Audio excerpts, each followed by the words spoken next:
Hey everybody, what's up from Roll, Minnesota, your state of skate. Hey, I'm Butch Lehman, and today we have another skate battle featuring two of the most amazing tacticians rollerblading's ever seen. So as I was saying, in this episode, we're going to be taking a look at some tech skating, particularly with switch-ups, and particularly in ledges. At least that's what I think when I think of these two skaters. One of them is Iain Mcleod, and we're going to take a look at his 2013 profile, which is really one of the best sections out there in my opinion. And equally good is Mike Murda Johnson in Ego, which out of all of his profiles out there, this one is my personal favorite. So I invite you to join me for two technical wizards as we put them head to head in a battle of skate supremacy. Let's check it out.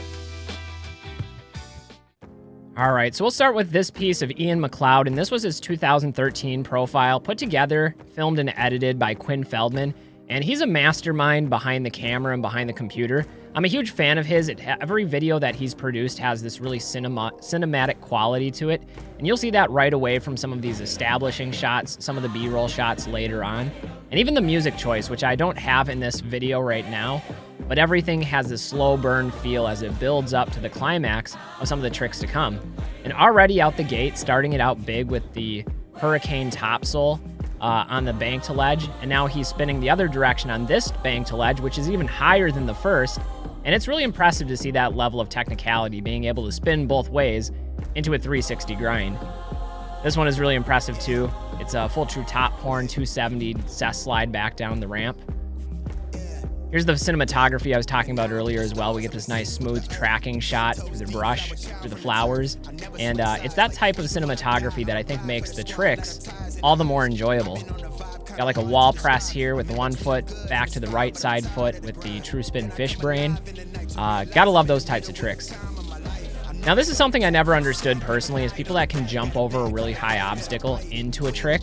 And like, I guess I understand jumping up into a grind like on a rail, but when you're coming at something with that 90-degree perpendicular angle, I always fear like clipping the feet. And I don't know how people like are able to convince themselves otherwise. Maybe it just becomes a self-fulfilling prophecy on my part, but very difficult to do. Here's some of the ledge switch-ups I was talking about earlier. He's able to get that third one in there. That first trick was impressive enough, but adding on that alley-oop topsole. When I think of ledge switch-ups, it's really Mike Murda Johnson and Iain Mcleod to me, and that was the inspiration behind today's video. And you're going to see some of the best ledge skating in all of inline skating history. Beautiful 900 from Iain Mcleod there in the previous clip, too. I can't, like, not narrate that one. Fish brain to drop. You'll notice, too, with Iain Mcleod's style, it's really crouched, really compact and clean. And that's something else that's signature of his. We got an in-spin 270 wall ride cess slide. I don't know if that's a trick I've ever narrated before, but he's able to pull that one off and add some variety to this otherwise very balanced part. Another impressive trick there. And then we get true spin kind grind down this down rail. Arguably the most difficult of the true spin topside grinds is that true spin kind grind. It's kind of an awkward spin. You almost have to underspin it. And this spot just looks amazing, and that trick was done flawlessly. You'll approach it fakie too with the full alley-oop top horn. One of the things you'll notice in this section too is there's a lot of versatility in the left foot and the right foot. Some of the tricks he does right foot dominant, some are left foot dominant. When you get to this upper echelon of skating, that's really where you see that take hold, where the difference between switch and regular becomes almost illusory. This is really impressive. This is one of those tricks that has stuck in my mind ever since I first saw it. But switching up from left foot true Mizu to full true kind grind with the right foot, there's just so much wizardry going on in that switch up that it's almost indescribable. Got the kink rail there, the really popular rail spot.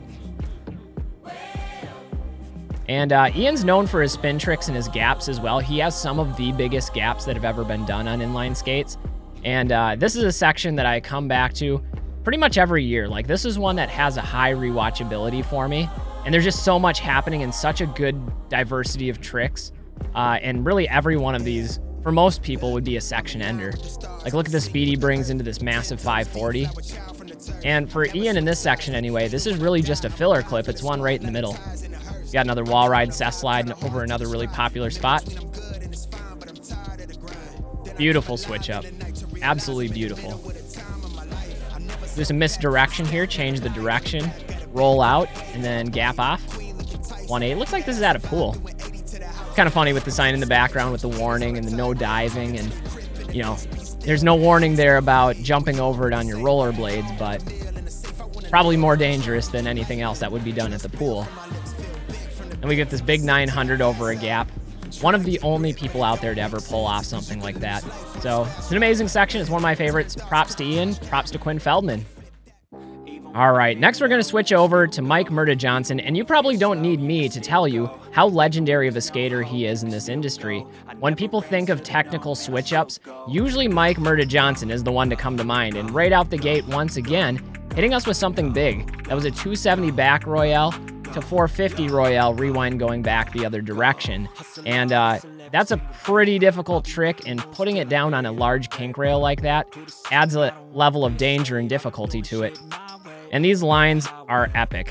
Like we get the true spin Savannah there, or back Savannah, depending on where you're from and what you want to label that.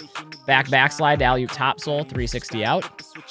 Then coming back the other way, just for good measure, we'll go true soul to a little quick tap to topsoul. Quick footwork, and that's what you always get with Mike Murda Johnson, is that really fast switch-up potential.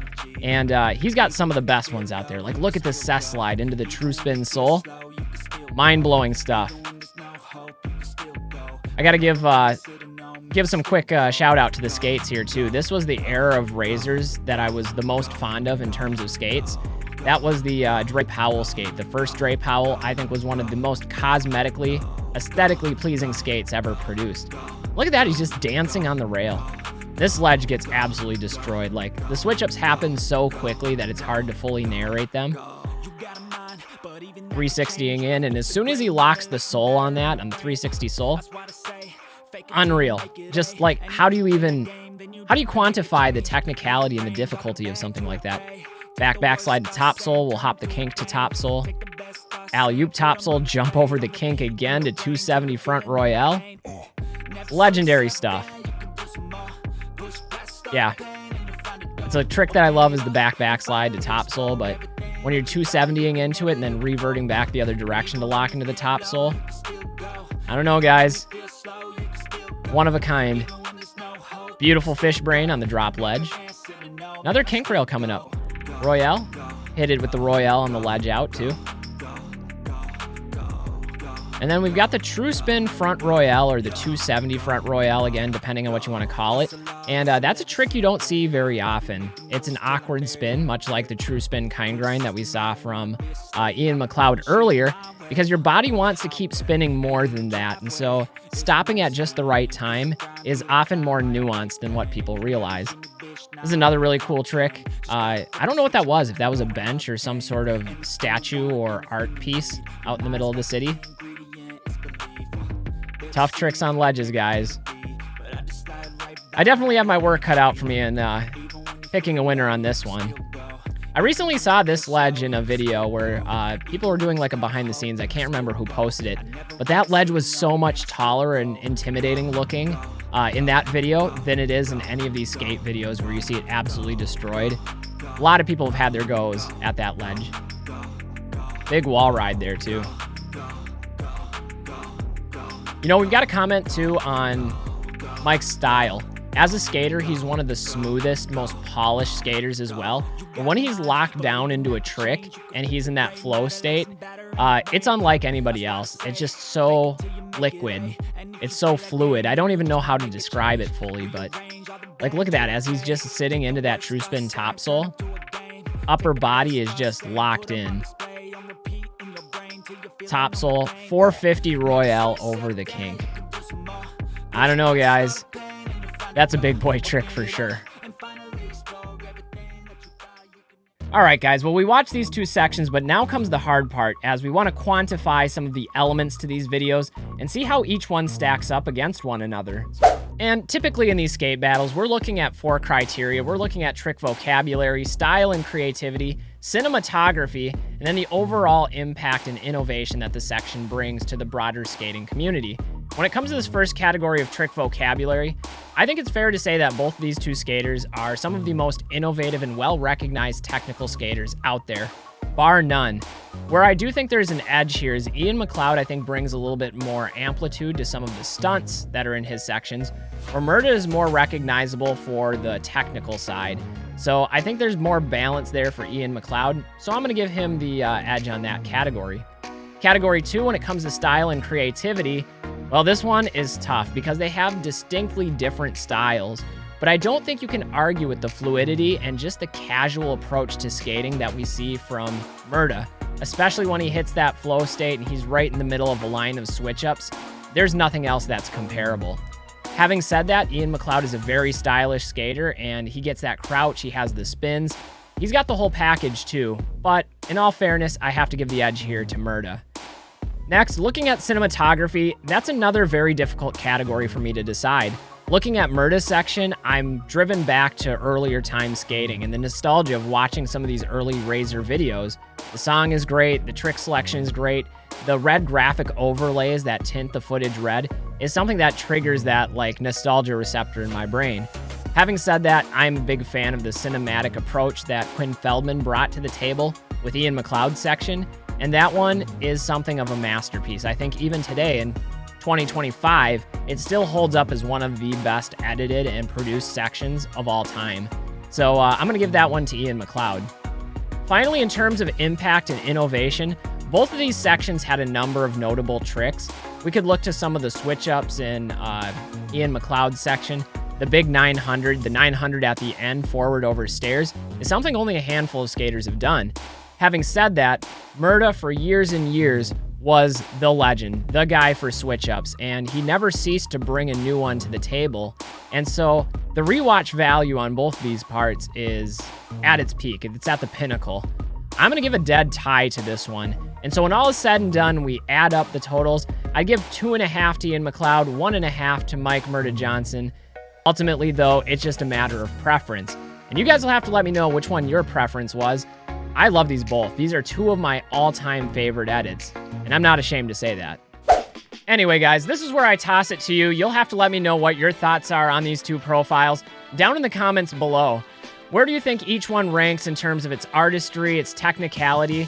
In my mind, these are two of the best, most legendary profiles and skaters that the industry has produced, and I'm a big fan of them both. But like I said, I welcome your thoughts. Anyway, that's going to wrap it up for this episode of Skate Battles. I'm Butch Lehman of Roll, Minnesota, reminding you all to stay safe, stay healthy, and get out there and do some rollerblading. We'll see y'all with the next video. Peace, everybody.